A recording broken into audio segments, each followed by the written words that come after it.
Bismillahirrahmanirrahim. Elhamdülillahi Rabbil alemin. Vessalatu vesselamu ala Rasulina Muhammedin ve ala alihi ve ashabihi ecma'in. Hormatly musulman doganlar, bugünkü dersimizde Allah Taala'ň bize imandan, tawhidden, dogry akideden soňra iň möhüm buýruklarynyň biri barada gurrun ders. Ol buyruk ki Allah Taala'ň iň möhüm buýruklarynyň biri we Peygamberimiz Muhammed sallallahu aleyhi ve sellem'in bize tawşyran möhüm wesiýetleriniň biri. We şol zadyň tersi Allah Taala'ň haram eden zady we Peygamber sallallahu aleyhi ve sellem'in ýazgaran we qadagan eden we bize aga eden zady. We şol aýdyljaklarda biz dogry amel edip bilsek, musulman doganlar, hem dinimiz öňe gidýär, hem dünýämiz öňe gidýär, hem ahireti gazanýas, hem dünýämiz gazanyp bilýäs. Emma şol zady biz musulmanlar amala aşyryp bilmesek, hem din işlemimiz ziyan görýär, hem dünýä işlemimiz ziyan görýär, hem ahiretimizde de näme ziyan gelip bilýär musulman doganlar. Ol hem musulman doganlar agzybirlik. Allah Taala'ň dinine berk ýapyşmak, agzybyr bolmak, birlik bolmak, dogan bolmak, birege golluk bolmakdyr. Kysgaça türkmençe agzybirlik diýäs. We şu agzybirlige, birlige, doganlyga sebäp boljak her halal ýoly ullanmakdyr. We edil şonuň ýaly musulman doganlar, musulmanlaryň Allah Taala'ň haram eden zady we Peygamberimiziň qadagan eden zady we bizi aga eden zady näme? Agzalalyk, ihtilaf, topar bolup bölek büşek bolmak, birege golluk bermän, düşman bolmak, arany üzmek Allah Taala'ň haram eden zady we Peygamberimiz sallallahu aleyhi ve sellem'in ýazgaran we gaýtaran we bizi aga eden zadydyr. Ýani agzybirligiň tersi agzalylykdyr. Şonuň üçin musulmanlaryň agzalalygyna sebäp bolýan näme bolsa, şonuň öňüne almak biz musulmanlara wajypdyr. Ve ahli peygamberlerin musulman doganlar tawhidden, imandan, ibadetlerden soňra kowmlaryna öwreden we amala aşyrmaga çalyşan zady hem şu birlikdir, agzybirlikdir. We öňünde durmaga, öňüne almaga çalyşan zady hem näme? Şirkden we küfürden, başga haramlardan soňra näme? Agzalylykdyr, ihtilafdyr. We agzybyr bolup bilmedik ümmetler musulman doganlar öz arasynda agzybyr bolup bilmedik ümmetler, halklar hem ahiretlerine hem dünýälerine peýdaly işlerde öňe gidip bilen oklar. Beter agzaly bolsalar ownap, pytrap, ejizlap, güýçler gidip bölek buçak bolup galýarlar. We köplenç bu hili insanlar, bu hili kowmlar, halklar başga güýçli halklaryň golasyna bakna bolup galýarlar. Indi şol aýdan mahas gowy düşünmegimiz üçin musulman doganlar şuny kundan we tarihdan mysal alsak, şol agzalylygyň nämelere sebäp bolýanlygyny, nähili peýdalary elden gidirýändigini, nähili ziýanlara sebäp bolýanlygyny biz Orta Aziýa halklary, türkmen bol, özbek bol, täjik bol, kyrgyz bol hemmämiz öz başymyzdan geçirdik. Çünki ol wagt bundan 100 ýyl, 200 ýyl mundan öň Türkmenistan, Özbekistan, Kazakystan ýok, Türkistan wady. Şonda musulmanlar öz arasynda agzybyr bolup bilmänligi üçin plan emirlik, plan hanlyk boluşup öz şahsy bahwitlerini, öz şahsy kursulerini musulmanlaryň ümmetin bahwidinden öňde goýanlyklary üçin we öz arasynda Orta Aziýadaky Türkistanyň musulmanlary we Kafkazyň musulmanlary agzybyr bolup bilmänlikleri üçin başlaryna kafirler musallat boldy we biziň ýurtlarymyzy, musulman diýarlaryny basyp aldylar we öz hökümlerini ýöretdiler, biziň ýurtlarymyzy taladylar, baýlyklarymyzy alyp gitdiler we olara garşy çykan we şol halklaryň iň ýigit, iň merdana, iň batyr, iň alim, iň öňde barjy insanlar näme şolara garşy göreşenlerini ýok etdiler we şeýdip 100-150 ýyl musulman doganlar biz başga halklaryň golasyna bakna bolup ýaşadyk we öz baýlygymyzdan özümiz peýdalanyp bilmedik. Diňe bize ýetjek derejede berip galan zatlar näme özleri talap gezdiler. Şunam üçin boldy musulman doganlar agzalylygyň netijesi şol. Şol öz aramyzda agzybyr bolup bilmänligimiz üçin birlik bolmady, birlik bolmaýan ýerde güýç bolmaýa. Iň asyl sebäbim dinden uzaklaşdyk. Dinimizde Qur'ana sünneti dogry düşünmeýänligimiz üçin agzaly boldy musulmanlar. Dünýä gowalaşdylar. Öz bahwidini gorajak bolup musulmanyň bahwidini howpa atdy. Netijede öz eline kinem allyrdy. We şol agzalylyk biziň 150 ýyl başga halklaryň golasyna ýaşamagymyza we ösen dünýäden 150 ýyl izah almagymyza sebäp boldy. Ine şunu biz öz başymyzdan geçirdik. Agzalylygyň netijesiniň nähilek agyrdygyny, bir nesiliň ömrüni, hayatyny boşa gidirýänligini, dinleriniň, dünýäleriniň izah edýänligini ne biz gördük. Baswalylar öz hökümlerini ýöretjek bolup ilka Ors patşasy, soňra kommunistler dine garşy çykdylar. Hususan ateistler, medreseler, mesçitler ýykyldy, ýumurly, dindarlar öldürildi, kitaplar ýakyldy we näme ateizm propaganda etdiler. Näme netijesinde şol agzybirlik bolmandygy üçin agzalylygyň netijesinde bolup geçdi şu zatlar. Uzağa gitmeli musulmanlar onlarına gözümüzün önünde Filistinle musulmanları her hile edip kırıp otur kafirler. Näme üçin bolýar? Musulmanlaryň öz arasında dine yapışıp, dine gelip, Kur'ana gelip, sünnete gelip, iman esasında, tawhid esasında, Kur'an we sünnet esasında, dogry akide esasında birleşip bilmeýänligi üçin, güýçlerini birleşip bilmeýänlikleri üçin, bir ýumruk bolup bilmeýänlikleri üçin şondan peýdalanyp edýärler şu zatlar. Ýogsa şol kowum Yahud diýen kowum dünýäniň en gorkak halky, en gorkak kowmy. Emma bular näme üçin bu batyr sırap musulmanlara her hili eziyetler berip, her hili zulmlar edip durlar? Musulmandan agzalaryndan peýdalanýarlar. Demek näme eken musulman doganlar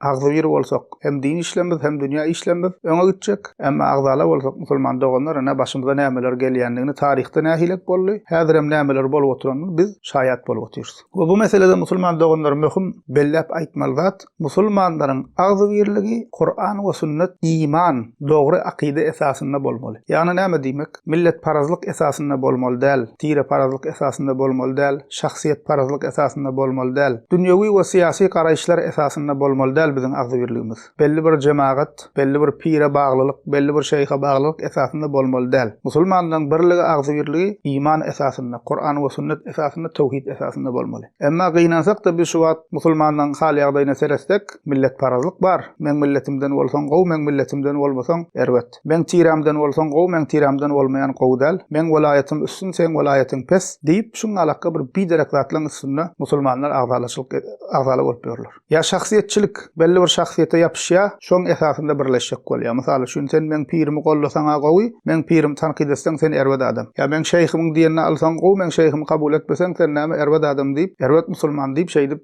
jemaat bolup agzaly boluşyp ýörler. Ya bolmasa dünýäwi we syýasy garaýşlar esasynda, partiýalar esasynda özleriçe şeýdip birleşik bolýarlar. Gynansak da hiç biren başa baranok musulman doganlar we barmaýaram. Çünki batyl esasynda bir erik jemlenşseň bir üstünlüge ýetip bolmaýar. Şonuň üçin musulman doganlar musulmanlaryň agzy birligi Kur'an we sünnet, iman esasynda bolmaly. Kur'an-ı Kerimden we sünnetden musulman doganlar agzy birlik, doganlyk, birlik baradaky delillere serestek Allah Taala Al-İmran surasının 103-nji ayetinde diýär: "Wa'tasimu bihablillahi jemi'an we la tafarraqu ve zkuru ni'metallahi aleykum iz kuntum a'da'an fa'alafa beyne kulubikum fa asbahtum bi ni'metihi ihwana ve kuntum ala şefha hufratin minen nari fa'anqadhakum minha kezalika yubayyinullahu lekum ayatihi la'allakum tehtedun." Allah Taala diýär, bize buýurýar Allah Taala. Hemmeňiz Allah Taala'nın ýüpüne, ýani dinine ýapyşyň we bölek buşak bolmaň diýär Allah Taala. Topor bolup bölek buşak bolmaň. Oň üçin näme etmeli? Agzyr bolmak üçin jogaby ýene şu aýatyň içinde Allah'ın dinine ýapyşyň, Kur'ana ýapyşyň, peýgamberiň ýoluna ýapyşyň. Şonda agzyrlyk amala aşýar. Hemmeňiz Kur'an we sünnete gelmesek agzyrlyk bolmaýar. Ol jemaat, bul jemaat, o pir, bu şeyh diýip her kim özüninkini dogry hasaplap ýörse, agzyrlyk bolmaýar. Wallah Taala diýär, hemmeňiz Allah Taala'nın ýüpüne dinine ýapyşyň we bölek buşak bolmaň. Allah Taala'nın size beren nimatyny ýatlaň. Siz biri-biriňize düşmanlyňyz. Emma Allah Taala sizi kalplaryňyzy, Allah Taala sizin kalplaryňyzy birleşdirdi we Allah Taala'nın nimaty bilen dogan gardaş boldyňyz. Siz otly çukuryň garasynda wagtyňyz, Allah Taala sizi ondan halas etdi. Ine şeýdip Allah Taala size ayetlerini açyklap berýär. Umid ki dogry ýola gelersiňiz diýär Allah Taala. Allah Taala bize näme demizde agzyr bolýanlygymy aýdypdyr. We näme etmeli däldigimizi aýdypdyr. Allah'ın dinine ýapyşyň we bölek buşak bolmaň diýär. Bölek buşak bolmaly üçin Allah'ın dinine ýapyşmaly. Bu şu ayet inenle Allah Taala kimler hakynda diýdi diýär tefsirçiler? Aws we Hazraj taýpasy araplaryň. Bir halkyň iki taýpasy, gany bir dogan, ata bir dogan. Emma aralaryna düşmanlyk girýär, gan nawasy üstünde. Bu käbir tefsirlerde gelýär, musulman doganlar 120 ýyllap dowam edýär şu dawa. Haçan İslam gelende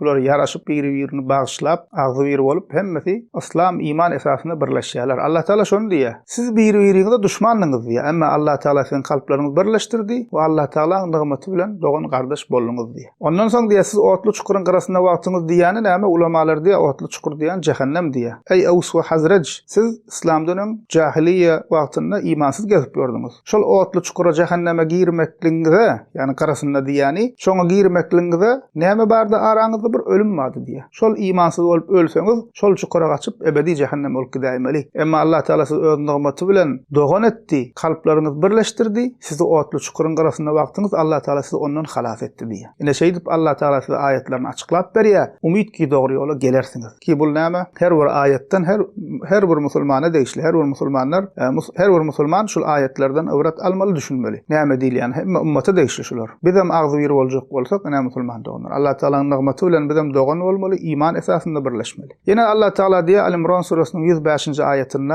"Ve la tekunu kellezine teferraku ve ihtelefû min ba'di ma ca'ahumul beyinat ve ulaike lehum azabun azim." Müslüman musulman doğanlar özlerine Allah Teala diye özlerine açık aydın deliller gelenden sonra bölük bolup ve agzalı bolanlar ýaly bolmaň diye olara ulu azap bardyr. Ve Allah Teala diye özlerine açık aydın delil gelenden soň diýen kim? Özlerine açık aydın delil gelenden soň bölük bolanlar kim? Ve agzalı bolanlar kim musulman doğanlar? Yani Allah Teala'nın bize siz olar ýaly bolmaň diýen kişiler kimler? Diye tefsirçiler. Qala aksarul mufassirin humul yehudu wan nasara ve qala ba'duhum al mubtadi'atu min hadihi'l ummati. Tefsirçilerin aglaby bölegi diýdi diye ol öz aralaryna delil gelenden soň bölük buçuk bolanlar Yahudi we Hristiýanlar we käbir tefsirçiler aýtdy diye bu ümmetden bidgatçylar diye. Çünki Yahudi Hristiýan öz içinden aýryk bolup musulman doğanlar peýgamber geldi, kitap geldi, emma olar asıl kitaba eýermen öz içinden täze zatlar döredip, täze bidgatlar çykaryp, täze toporlara aýrylyp, şeýdip hak ýoluna uzaklaşyp gitdiler we şoň netijesinde näçe topora bölündiler öz arasynda şu wagtam şeýle. Ve qala ba'duhum al-mubtadi'atu min hadihi'l ummati we käbirler diýdi bu ümmetden bidgatçylar. Bidgatçylarym şeýle bizim ümmetimiziň içinde edil şu Yahudi Hristiýanlara meňzap täze bidgatlar tapyp, täze ýörelgeler döredip, şolaryň üstüne musulmanlara agzala edýärler. Men bidgatymy kabul etseň sen gowy, bolmasa sen ay wahabi, sen selefi bir zat diýip dersiň dowamynda bu arada misallar bilen has açyklap aýdars. Demek Allah Teala bize näme diýär? Özlerine açyk aýdyn deliller gelenden soňra bölük bolup we agzala bolanlar ýaly bolmaň diýär. Siz olar ýaly bolmaň, olara uly azap bardyr diýär Allah Teala. Ýa-da Allah Teala En'am suresiniň 159. ayetinde diýär: "İnnellezîne ferrakû dînehum ve kânû şi'an leste minhum fî şey, innema emruhum ilallâhi thumme yunabbi'uhum bima kânû yef'alûn." Dinlerini bölüp topora bölünenler bar diýär. Peygamberimize ýüzlenip Allah Teala. Dinlerini bölüp topora bölünenler bar, senin olar bilen hiç şeýle işin ýokdur. Olaryň işi Allah'a alanlar. Sonra Allah olara eden etmişlerini haber berjekdir diýär. Bu ayetin hem tefsirine diýär: "Ey saru firakan muhtalifatan ve humul yehudu wan nasara ve qilahum ahlul bid'i min hadihi'l ummati." Diýär Allah Teala dinlerini bölüp topora bölünenler kim olar? Tefsirde diýär: topor bolup bölünenler diýär Yahudi we Hristiýanlar diýär we diýdiler diýär bu ümmetin bidgatçylary diýär. Demek ünsür musulman doğanlar her ki okan ayetimizde Allah Teala näme diýdi? Allah'ın dinine yapışın. Tefsirçiler diýdi Kur'ana, sünnete, peýgamberiň ýoluna yapışın, İslam'a yapışın diýär. Bu bölük bölmäň diýär. Soňky ayetlerde näme şol topor bölük buçuk bolanlar ýalak bolmaň, agzaly bolmaň diýip bize misal berilen kişiler kim eken? Yahudi we Hristiýan we bidgatçylar eken. We hususan bizim ümmetimizden ümmeti bölýän şu bidgatçylar. Bidgatçy sowaplar we şoňa meňzeşler. İhtilaf musulman doğanlar agzalylyk güýjüň gitmeginiň sebebidir. İhtilaf agzalylyk musulman doğanlar we ihtilaf we agzalylyk musulman doğanlar güýjüň gitmeginiň esas sebäpleriniň biridir. Allah Teala Enfal suresiniň 46. ayetinde diýär: "Ve atii'ullaha we rasulahu ve la tenaza'u fatafshalu ve tezhaba rihukum wasbiru innallaha ma'as sabirin." Allah taat edin. Allah Teala diýär: Allah taat edin we peýgambere taat edin. Biri-biriňiz bilen çekeleşip dawalaşmaň. Eger çekeleşip dawalaşsaň näme bolýar? Diýär Allah Teala. Soňra ejizlersiňiz we güýjüňiz gider. Sabr edin. Allah Teala sabr edenler bilendir diýär. Demek ýene Allah Teala gaýtalap aýdýar. Agzyrlyk boljak bolsa, musulmanlar agzyr boljak bolsa näme etmeli? Allah taat edin we peýgambere taat edin. Bu ýani Kur'ana sünnete eýerin. Bu biri-biriňiz bilen çekeleşip dawalaşmaň. Halal belli, haram belli, farz belli, sünnet belli, dinin ahkamlary belli, küfür belli, iman belli, şirk belli. Emma näme? Şonu da kafirler çekeleşip dawalaşyp Allah we Rasuluna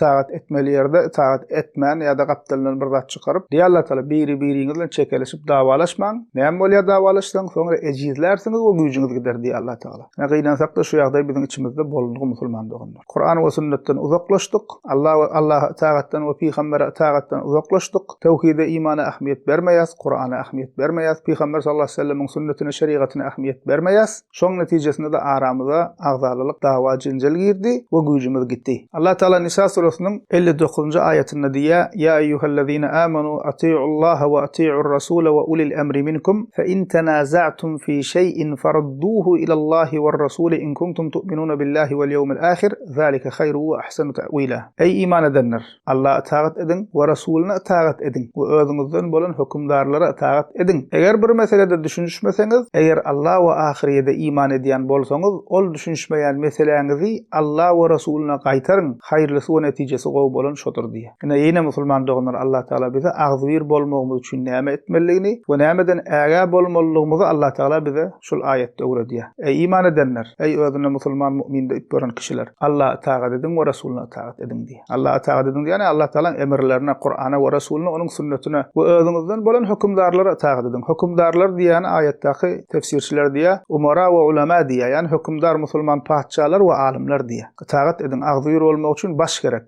Itaat edin özüňizden bolan musulmanlara, hükümdarlara diye. Alimlere näme? Alimlere we hükümdarlara. Soň näme etmeli? Eger bir meselede düşünüşmeseňiz, araňyzda ihtilaf bolsa, bir meselede bolýarmy, bolanokmy diýip bir dawa girse ara, şo nähile getmeli musulman doganlar? Näme göre çözmeli? Allah Taala diýe, eger Allah we ahirete iman edýän bolsaňyz, eger Allah we ahirete imanyňyz bolsa, ol düşünüşmeýän meseleňizi Allah we Resulüne gaýtaryň diýe. Ýani Kur'an we sünnete gaýtaryň. Haýrlysy we netijesi gowy bolany şodur diýe. Diýmek, ýene musulman doganlar agzywir boljak bolsak, Allah we Resulüniň diýeni bilen bolmaly. Allah we Resulüniň diýenini etmeli. Kur'an we sünnete şeriata görä bolmaly. Kur'an we sünnete şeriata bolmaýan zatlar taşlamaly, olaň üstüne näme ihtilaf edip dawalaşyp ýörmeli däl. We eger bir meselede düşünüşmedik, şoň dogrulygyny, bolýandygyny, bolmaýandygyny biljek bolsak, Allah we Resulüne, Kur'an we sünnete gaýtarmaly. Mysal üçin, mevlüt meselesi kän dawa edilýär. Mevlüt meselesi kän dawa edilýär. Susanan bidgatçy soplar şuny bilmeýän adamlaryň gözüne rawaşlandyryp görler, goýa bir Allah'ın emri, peýgamberiň sünneti ýalag edip, farz sünnet ýalag edip. Gel şuny dawalaşyp, çekeleşip durmaly, Kur'an we sünnete gaýtaraly. Kur'anna Allah Taala bize peýgamberiň doglanuny bellemeklik buýurup durmy? Buýurmandyr. Buýuran bolsa, Kur'anna buýurulan bolsa farz bolardy. Farz adal şol. Kur'anna buýurulan. Peýgamberimiz eden bolsa, aýdan bolsa,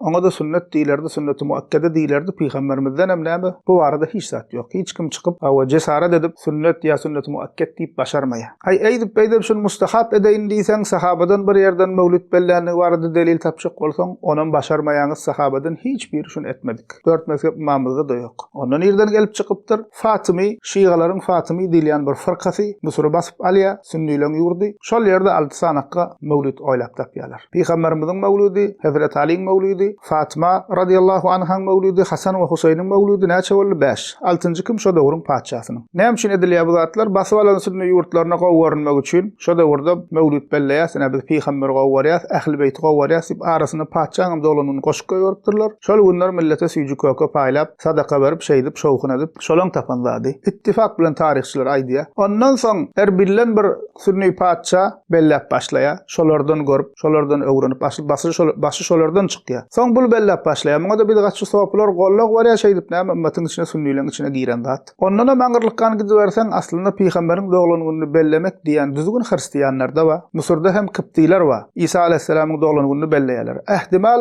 Fatymiler şolardan görüp döreden bolmaklary. Çünki %100 bilýäs peýgamberiň doglanuny bellemek diýen adat hristiýanlarda bar. Rajistwa häzirem bellek gelýärler. Näme boldy musulman doganlar? İhtilaf edýärler, dawa edýärler aramyzda şu meselede. Dawa çykarýarlar. Kur'an we sünnete gaýtarýar. Allah Taalaň diýeni dip Kur'an'da ýok, sünnetde ýok, sahabada ýok, 4 mezhep imamymyzda ýok. Ki yalandan Ebu Hanife diýipdir rahimehullah, mevlüt belläpdir diýip yalan hiç bir sahih itibarly kitapda ýok. Nirden gelip çykan bol bir şeýgan tapanda bolup çykdy. Emma anna şuny kuna biziň içimizde näme diýip görler şu meseleň üstünde dawa. Kabul etseň sen gowy musulman, kabul etmeseň sen wahabi, selefi bir zat diýip attakýarlar. O sen 5 wagt namaz kılýan bolmaň mümkin. Bir kemin goýman nefilleňi berjaý edýänsiň, farlaňy berjaý edýänsiň, Allah ýoluna sadaka berýänsiň, belki gijeler turup nefile kılýansyň, tehejjüd kılýansyň, göz ýaş dökýänsiň, Kur'an hatym edýänsiň. Ýok. O bidgatçyň gözüne bu zatlar görnenok. On gözüne sen şoň edýänini etseňe mevlüt belen gowy musulman, bolmasa sen wahabist. Ene agzalylygy kim çykarýar? Ene şu hili toparlar, şu hili insanlar çykarýar. Allah we Resulüniň buýuran diýen zatlaryny bir gyra goýup, özlerçe bir zat tapyp, saňa bolanyň bunu beýdiýseňem ýok, biz farz diýemiz ýok, sünnet diýemiz ýok. Farz sünnet diýip bilmeýäňiz. Çünki delil ýok. Emma adamlara öwredende şunu farz we sünnet ýalaga öwredýärler. Hukman etmeliler, okalyan yerik bereket gelýär, hatta käbirler öte geçýär, peýgamberiň ruhy gelýär diýip başga da kän zatlar goşýarlar. Asyl gurrumyz mevlütdäl, men misal beren diýip aýtdym. İnşallah muňa sunna musulman doganlar, Allah ömür berse, inşallah aýry gurrunga ders has giňişleýin. Diýmek nämeken? Islenlik bir düşünşmeýän meselemizi ol diýdi, bu diýdi diýip oňa muňa çekip her hil at takyp durmaly däl, Kur'an we sünnete gaýtarmaly. Şonda hak batyl belli bolýar musulman doganlar. Allah Taala Kur'an-ı Kerimde haber berýär. Agzaly bolmak Yahudi hristiýanlaryň, munafiklaryň wasfy. Musulmanyň wasfy däl ol. Musulman ol wasfda bolmaly däl. Mesal üçin Allah Taala Haşr suresiniň 14-nji aýatynda diýär: "Tahsabuhum jemi'an we kulubuhum shatta, zalika bi annahum qawmun la ya'qilun." Şol aýatyň tefsirini ulamalar diýär, Yahudlar barada şol munafiklara degişil şol aýat diýerler. Allah Taala diýär: "Sen olara agzy bir birmi kädiýersiň, emma olaryň kalplary bölek buçak diýär. Çünki olar akylyny ullanmaýan kişilerdir diýär. Asyl agzala bolmak, bölek buçak bolmak Yahudi Hristiýanyň munafygyň wasfy, musulmanyň wasfy däl, musulman beýle bolmaly däl. Emma Allah Taala Fatih surasynyň 29-njy aýatyna sahabalaryň wasfyndan habar berýär bize. Ruhama'u beynehum diýär. Olar öz aralaryna biri bilen merhametlidir diýär. İnsanlar öz arasynda merhametli boljak bolsa, agzyr bolanlyklar üçin merhametli bolýar. Agzyr bolmaýan insanlar biri-birine merhametli bolup bilmeýär, biri-birini ýigrenýär, biri-biri bilen bassaşlyk edýär, görüplik edýär, düşmançylyk edýär, öýke kine edýär, merhamet bolmaýar. Ýani Allah Taala bize görelli almagymyz üçin Kur'an'da ençe ýerde misal beren sahabalara ruhama'u beynehum diýip Allah Taala olary öwýär, öz arasynda merhametlidir diýär. Demek musulmanyň sahabalaryň wasfy şol. Bu musulmanlar agzyr bolmaly Kur'an we sünnet esasynda. Emma agzala bolup bersak näme? Dinimizden uzaklaşyp her hil täriratlar tapyp ol Yahudi, Hristiýanyň wasfy musulman doganlar. Ve Allah Taala Maide surasynyň 2-nji aýatynda diýär: "Ve taawanu alal birri wat taqwa we la taawanu alal ismi wal udwan." Hayr we taqwalyk bolan işlerde birek bilen ýardamlaşyň, günah we düşmanlyk bolan işlerde ýardamlaşmaň diýär. Musulmanlaryň agzyr, dogan bolmagy, bir ümrük bolmak üçin gaýrat etmek musulman doganlar we şoňa ýardam etmek iň uly haýrlaryň we salih amallaryň biridir. Emma musulmanlaryň agzala bolmagyna sebäp boljak işler etmek iň uly günähläriň biridir. Indi musulmanlaryň arasynda bidgat salyp musulmanlar topar edip ýaşlary biri-birine gol wahabi bu näme diýip düşman edip görenler oturup pikirlensinler. Allah Taalaň parz etmedik, peýgamberimiziň sünnet etmedik, sahabalaryň etmedigi, 4 mezhep imamlaryň etmedigi zatlaryň üstünde musulman ýaşlary biri-birine düşman edip ýörler. Darimiýde Ahmedde Abdullah bin Mesud radiyallahu anhuma diýär: "Hatta lana Rasulullah sallallahu aleyhi ve sellem hattan, thumma qala hada sabilullah, thumma khatta khututan an yaminihi ve an shimalihi, thumma qala hadhihi subulun mutafarriqatun ala kulli sabilin minha şeytanun yad'u ilayh, thumma qara'a wa anna hada sirati mustaqiman fattabi'uhu ve la tattabi'us subula fatafarraqa bikum an sabili." Sahaba diýär, Peýgamberimiz sallallahu aleyhi ve sellem bir ýerde göni çyzyk çyzdy diýär. We bu Allah Taalaň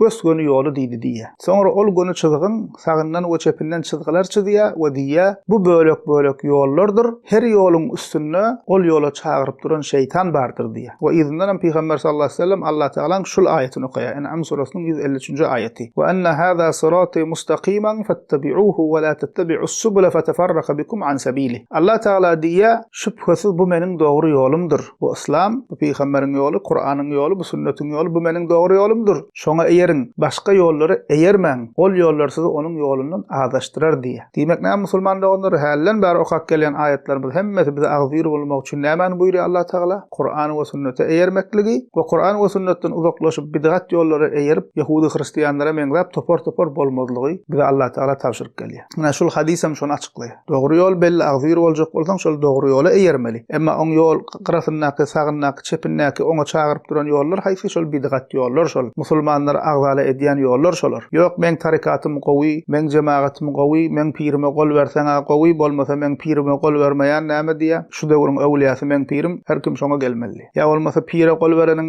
gol bermeseň pirin şeytan bolýar diýip adamlar öz pirine şey diýip çagyryp durlar. Ýa bolmasa biri çykyp näme diýär? Tarikata girmek fardyl aýn diýip otur. Bidgatçy ahunlar. Ene şul adamlar ümmete agzala edýär. Şul adamlar ümmete agzala edýän musulman doganlar. Olar musulman doganlar öz bidgat ýollaryny, öz bidgatlary esaslanýan jemaatlaryny ýöretjek bolup, öz jemaatlarynyň sanyny köpeltjek bolup, öz tapan bidgatlaryny dograjak bolup näme? Musulmanlar agzala edýärler, ýalan gurlaýarlar, at takýarlar, aýat we hadisler öz düşünjesine görä düşündirýärler. Şeýle musulmanlaryň agzala bolmagyna sebäp bolýarlar. O musulmanlaryň şu gün kuwunyna agzala edýän kişiler, esasy agzala edýän kişileriň biri musulmanlar toparlar, bidgatçylardyr, olaryň bidgatlarydyr. Haçanna Fransuzlar Aljery, Jazair basyp alan wagty, käbir alimler şol wagt basywalçylar arşam görüşýän ekenler we emma olardan beter halkyň içindäki bidgatçy ýalandan özüne men ahun pir maňa gol ber nämet diýip gören bidgatçylara beter garşy görüş alyp barýan ekenler. Ähli sünnet alimleri. Şonda käbir kişiler olara diýýärler, siz näme üçin bu basywalçylardan beter bulara garşy durýaňyz diýýärler. Onda olar aýdýar, biziň ýurdumyzyň basyp almagyna sebäp bolan şular diýär. Ýaşlaryň dinden uzaklaşmaklygyna sebäp bolan şular diýär. Şoň üçin biz bidgatçylara bulardan beter garşy çykýas diýär. Çünki musulmanlar agzala edýärler, musulmanlaryň arasyny bölýärler, musulmanlar netijesinde güýjü gidýär, birligi gidýär we netijede düşman musallat bolýar. Wa şulan edýän käbir bolgusyz zatlaryny görüp ýaşlar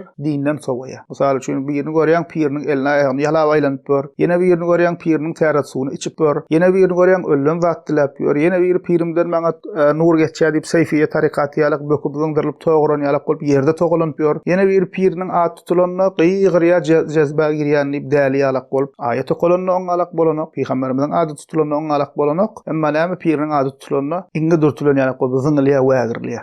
Akylly, pikir düşünjesi açyk, sowatly oglanlar görýärdi. Eger dinem dogry bilmeýän bolsa, şu din mukadiyada dinden uzaklaşýar. Ýani Jazairli alimleriň bir alaqqa musulmanlar asl agdala edýän we käbir insanlaryň dinden uzaklaşmagyna sebäp bolan şu bidgatçylardyr. Sahih Muslimde Ebu Hurayra radiyallahu anh'tan haber berilen hadisinde Peygamber sallallahu aleyhi ve sellem bize käbir zatlar nasihat berýär we tabşyrýar.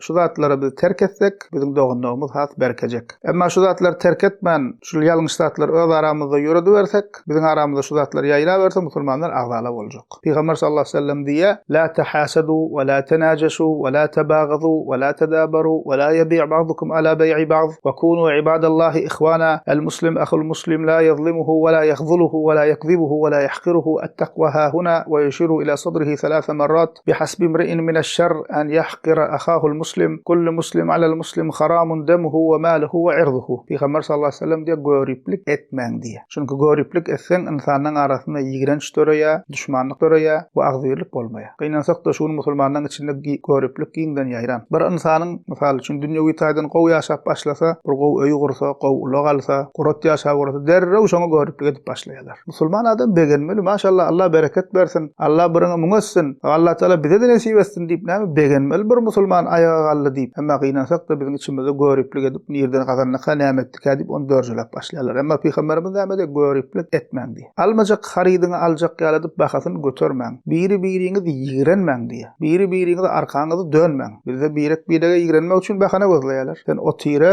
sen plan welayet, sen plan şäherden soň öz welaýatyny öp başlaý. Aýna iň gow diýip biziň welaýatymyz. Iň akyllylar plan welayetden çykýar. Aýna näme çykýar diýip şey diýip aň düşünjesi ösmedik adamlaryň edýän zady şu musulman doganlar. Öz milletiň bilen, tireň bilen, taýpaň bilen öňüp özüň üstüni görüp başgasyny pes görmek aň düşünjäň ösmezligidir. Peygamberimiz näme biri-biriňiz ýigrenmeň. Biri-biriňize arkaňyz dönmeň. Biri-biriňiziň sowdasyna gelip sowda etmesin ýa sowdasyny bozmasyn. Bir sowda edip aljak diýenden soň üstüne gelip arasyna girip bolmasyn. Allahyň bendeler dogan bolun. Musulman musulmanyň gardaşydyr. Oňa zulüm etmez, ony ýardamsyz goýmaz, oňa ýalan sözlemez, ony kiçeltmez diýär. Ony kiçeltmez diýär. Ay men bilimli, men sowatly, sen pes. Ay men şäherli, sen owaly, men plan taýpa, men plan tire.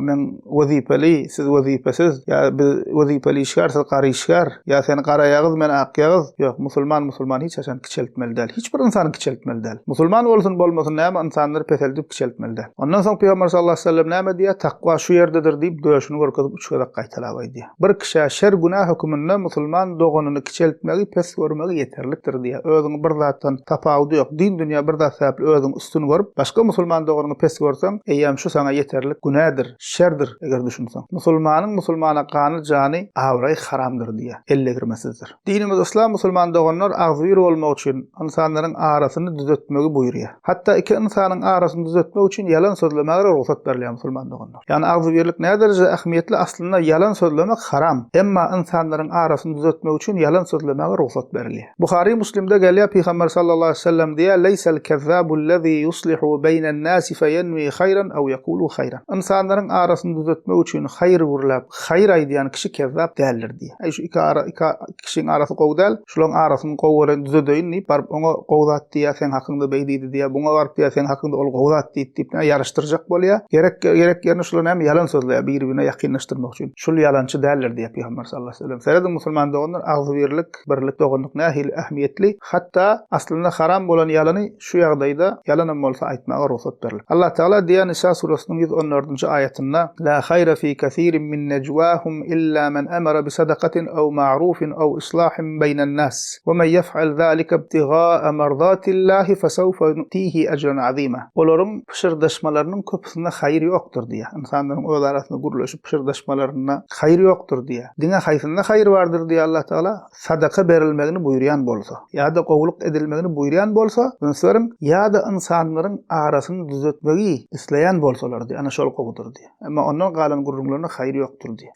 İnsanlaryň arasyny düzeltmegi ýörýär Allah Taala şu taýda getirýär. Kim şulary Allah Taalanyň razylygyny islap etse, soňra biz oňa uly sowap bereriz diýär Allah Taala. Ebu Davudda, Tirmizi'de Ebu Darda radıyallahu radıyallahu anh'tan geliyor Peygamber sallallahu aleyhi ve sellem diye "Ela uhbirukum bi afdal min dereceti siyami ve salati ve sadakati." Kalu bela. Kale salahu zatil beyn. Fe inne fesade zatil beyn hiyel halika. La hiyel halikatu la akulu tahliku şa'ra velakin tahliku din. Peygamber sallallahu aleyhi ve sellem diye ünsör musulman doğanlar size nefil orazan, namazın, sadakan derecesinden has toğaplı zat haber bereyin mi diye Peygamber sallallahu aleyhi ve sellem. Sahabalar diyorlar, "Havva ya Resulallah" diyorlar. Ünsörün Peygamberimiz näme diye? İnsanların arasını düzeltmektir diye. Nefil orazadan, nefil namazdan, nefil sadakadan hem derecesi şunga üstün diye. Çünkü insanların arasının bozulmagy, eger arasını düzeltmese, düzeltilmese, arası gowy bolmasa, bozulsa, çünkü insanların arasını düzeltmek dini düýpden kesip ýok eder diýip aýdy Peygamber sallallahu aleyhi ve sellem. Yani dersin başında diýdi ya musulman doğanlar agzyrlyk bolmasa dinem öňe gitmeýär, dünýäde öňe gitmeýär beter näme? Iki dünýäde işli peýdalarym elimizden gidirýäs. Hatta dinem gidip bilýär. Ana musulman doğanlar Peygamber sallallahu aleyhi ve sellem bize näme hadisinde şonu haber berýär. We bilýäňiz musulman doğanlar ähli sünnet akidasyna görä musulman patça hatta zalimam bolsa, diktatoram bolsa, günümüziň dili bilen aýtsak, garşy çykmak, onuň arkasyndan gurlap, halk hökümete garşy aýaga galmaga, çağırmak, fitne çıkarmak bolmaýa haramdyr. Bu barada aýry ders geçdik. Birinji gede geçdiýänler düşünmejek kişiler şo dersi alyp dinlesinler, giňişleýin düşündirdik şo taýda. Indi şunyň esasy hikmetleriniň biri näme musulman doğanlar? Näme üçin dinimiz diýär? Zalimam bolsa,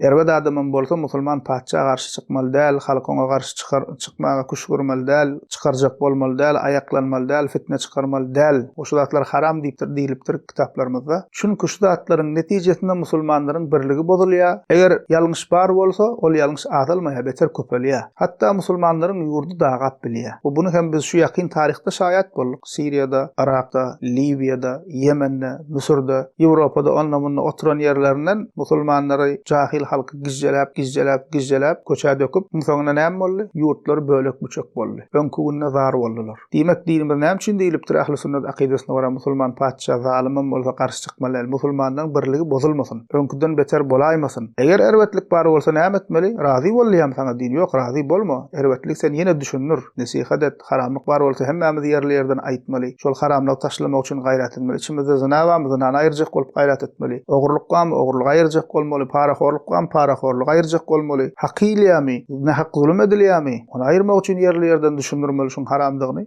Haramlyga hemişe garşy çykmaly musulman doganlar. Emma garşy çykmagyň haramlygy öz ýoly we usuly bar. Ol hem terbiýe, nesihat, öwüt, peýgamberleň ýoly. Goh galmaga ýykyp ýumurmak däl musulman doganlar. Diýmek näme eken? Musulman paça garşy çykmaly däl. Näme üçin? Çünki musulmanyň birligi bozulmasyn, ýurtlar dargamasyn diýip aýdylýar musulman doganlar. Ýene bir misal musulmanlaryň agzyrlygyň näderje ähmiýetliligini musulman doganlar köp ibadetlerimiz jemlenşip berjaý edilýär. Şol haçda musulmanlar birleşýär, bayram namazlarynda birleşýär, cuma namazlarynda, tarawelarda, jemaat namazlarynda şolaryň hikmetlerinden biri musulmanyň agzyr bolmagy, biri-birini tanamagy, biri-biri bilen ysnyşmagy, biri-biri bilen dogan bolmagy, ýoksa ony gury üýşüp dargamak däl. Musulmanlaryň näme? Agzyrlyklarynın berkemegi üçin bir hikmetleriniň biri musulman doganlar. We musulman doganlar musulmanlaryň agzyrlygy üçin hereket etmek, musulman döwlet ýolbaşçysyndan başlap her bir musulmanyň uly keçirden erkek boynumyzyň wajibidir. Her halal ýoly ullanmaly diýdik dersiň başyna. Her ýoly däl ünsüriň, her ýol bolup bilmeýär agzyrlyk üçin ullanyp bilmeýäs. Emma her halal ýoly musulmanyň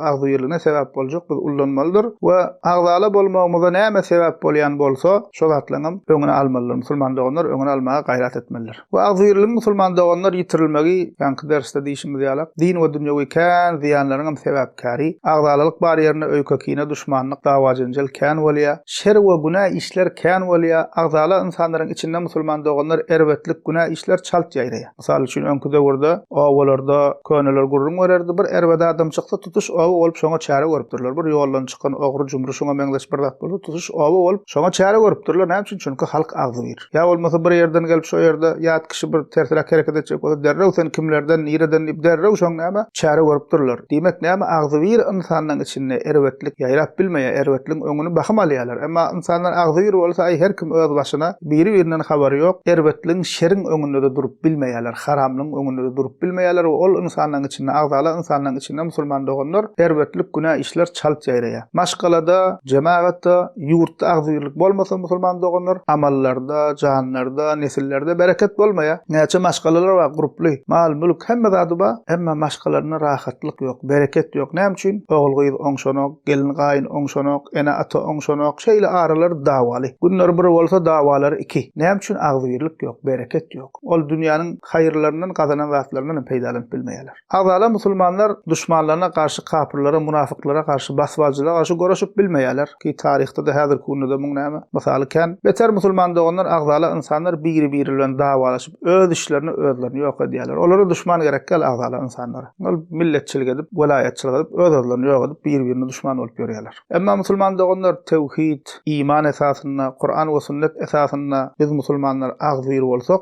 din we dünýäwi işlerimiz bereketli bolar. Agzyr bolsak musulman doganlar kyn işlerem ýeňil bolar. Dinimizem öňe gider, dünýämizem öňe gider musulman doganlar. Şonuň üçin her birimiz musulmanlaryň agzyr bolmak üçin gaýrat etmeli we agzyrligimiziň uly sebäpleriniň biri musulman doganlar dogry ilmleri ýaýratmak, ýagşylygy buýurup ýamanlykdan gaýtarmak, dawat etmekdir. Ine şul aýdylan zatları biz nerden öwrendik? Allah razy bolsun, ulamalarymyzyň kitaplaryndan okap bildik. Agzyrlyk ähmiýetli eken Kur'any öwrendik bildik, hadisler okudyk bildik. Şu zatlar biziň gözümizi açýar, aňymyzy açýar, ýolumuzy ýagtyldyýar. Allah we Rasulüniň näme? Allah taalaň buýruklary, peýgamberimiziň sünneti, peýdaly ilmler. Demek biziň agzyr bolmaklygymyza sebäp bolýan iň uly zat dogry ilmi içimizde ýaýratmaly. Näçe biziň içimizde ilim, Kur'an we sünnet ilimleri, ähli sünnet akidesi ýaýradykça musulman doganlar biziň aň düşünjämizem giňejek, dünýä garaýşymyzam giňejek, ýolumyzam ýagtyljak. Goşul dogry bilimleriň saýasynda biz has beter näme musulman doganlar agzyrlaşyp gidersin inşallah. Allah Taala'dan bizi we neslimizi agzyr bolup Kur'an we sünnete hyzmat etmek,